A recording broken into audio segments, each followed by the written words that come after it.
La disociación o los trastornos disociativos tienen mayor relación que otros trastornos psicológicos con el trauma en la infancia, es decir, con situaciones de abuso y de negligencia. Algunos psicólogos consideran que la disociación, además de estar presente en un grupo específico de trastornos, pueden acompañar a casi todos los problemas psicológicos, influyendo sobre su respuesta al tratamiento y actuando como un factor de confusión en la realización del diagnóstico y la planificación de la terapia. Según la Sociedad Internacional del Estudio del Trauma y la Disociación, el término disociación hace referencia a la desconexión o falta de conexión entre elementos que habitualmente están asociados entre sí. Puede afectar a la conciencia, a la memoria, a la identidad o a la percepción, que habitualmente suelen estar integradas. Algunos ejemplos de disociación pueden darse cuando la persona, tras vivir un acontecimiento traumático que le impactó gravemente, no tiene ningún sentimiento cuando piensa en ello. Esto se denomina embotamiento emocional y es una de las características principales por estrés postraumático. Otro ejemplo es la persona que tiene sentimientos o comportamientos que parecen salir de la nada, que no se viven como propios o que se experimentan como si fueran controlados por algo ajeno a uno mismo. También en las personas que se sienten dominadas por emociones que parecen no tener sentido en ese momento,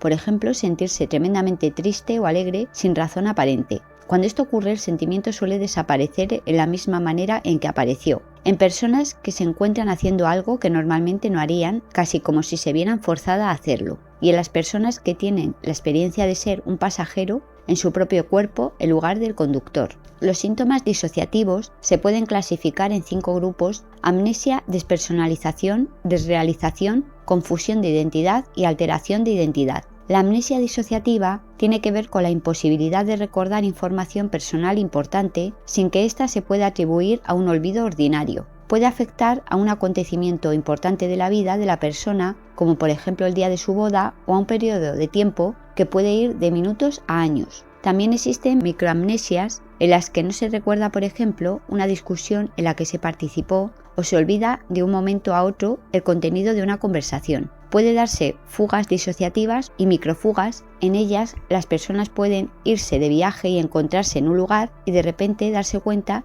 de que están desorientadas y no saben dónde están ni cómo se llegó allí. La despersonalización hace referencia a experiencias corporales, sentimientos de extrañeza o falta de familiaridad respecto al yo o al propio cuerpo. En ocasiones puede ser un síntoma leve y puntual, como les ocurre a muchas personas en momentos de ansiedad. Sin embargo, en otras situaciones puede convertirse en algo más serio e incapacitante. Algunos ejemplos de despersonalización son la sensación de no sentirse conectado al cuerpo, de no estar en el cuerpo, de observarse a uno mismo desde fuera o de no reconocerse a uno mismo en el espejo. Otros ejemplos tienen que ver con sentirse desconectado de las propias emociones, sentir que se está viviendo como un sueño, flotando, volando o dividido en 2 personas. Además, se puede experimentar la despersonalización como la sensación de que falta alguna parte del cuerpo o como la percepción de que algunas partes del cuerpo están cambiando de tamaño. La desrealización tiene que ver con la percepción de extrañeza del entorno. Puede implicar la sensación de que lugares conocidos como la propia casa o el lugar de trabajo o personas conocidas como familiares o amigos son extraños, desconocidos y reales. Las personas que tienen estos episodios a veces describen el mundo como si se sintieran desconectadas de él, percibiéndolo como falso, lejano, como si lo observaran a través de una niebla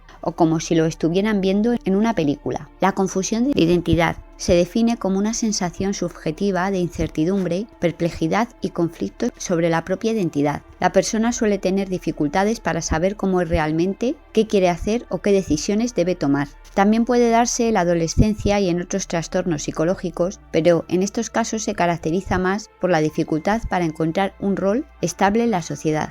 La confusión de identidad disociativa suele ser más grave y afecta al núcleo de la identidad. En casos de trastorno de identidad disociativa, a menudo se relacionan con personalidades en conflicto. La alteración de identidad tiene que ver con la sensación de ser marcadamente diferente respecto de otra parte de sí mismo. Las personas muestran comportamientos objetivos que indican que asumen distintas identidades o estados del yo en determinados momentos. Las personas pueden referirse a sí mismas con distintos nombres o en plural. Puede darse cuenta de que posee una habilidad aprendida con la que no contaba, descubrir que tiene objetivos que no es consciente de haber adquirido. Puede ocurrir que otras personas le llamen por un nombre diferente al suyo o que le cuenten que ha estado actuando como una persona totalmente diferente. Los síntomas disociativos aparecen como consecuencia de la ruptura o desconexión que se produce durante el trauma. El objetivo fundamental del tratamiento se centra en lograr la integración de los elementos disociados de modo que la persona consiga vivir